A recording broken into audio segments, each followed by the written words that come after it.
बहुत समय पहले की बात है। एक छोटे से गांव के पास घना जंगल था। इस जंगल में अनेक प्रकार के जीव जंतु रहते थे, लेकिन सबसे रहस्यमयी प्राणी था एक ईशाधारी नाग। ईशाधारी नाग के बारे में कहा जाता था कि वह अपनी इच्छानुसार मानव रूप धारण कर सकता है।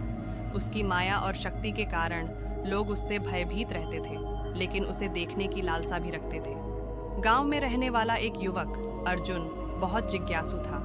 उसने ईशाधारी नाग की कहानी कई बार सुनी थी और हमेशा यह जानने की इच्छा रखता था कि क्या ये कहानियां सच हैं। एक दिन उसने तय किया कि वह जंगल में जाएगा और इस रहस्यमयी नाग की सच्चाई का पता लगाएगा। अर्जुन जंगल में गहरे चला गया और एक दिन रात के समय उसे एक सुंदर स्त्री दिखाई दी। वह स्त्री अद्भुत सुंदर थी और उसकी आंखों में एक रहस्यमयी चमक थी। अर्जुन उस पर मोहित हो गया और उससे पूछने लगा, तुम कौन हो?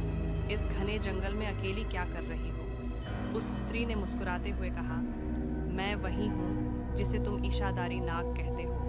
मैं अपनी इच्छा से रूप बदल सकती हूँ। अर्जुन को अपनी आंखों पर विश्वास नहीं हुआ। वह स्त्री, जो असल में ईशाधारी नाग थी, उसे अपनी शक्तियों और माया के बारे में बताने लगी। उसने कहा, मैं किसी को बिना वजह नुकसान नहीं पहुँचाती, लेकिन जो मेरे खजाने या मेरी शक्तियों के पीछे आता है उसे मैं नहीं छोड़ती।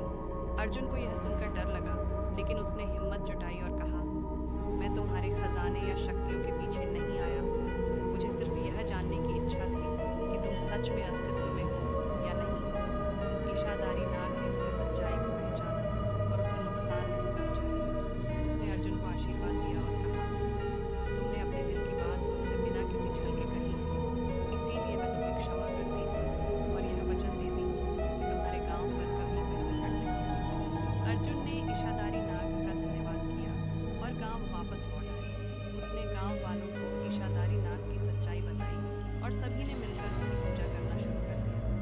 तब से गांव में कभी कोई आपदा नहीं आई और ईशाधारी नाग की कहानी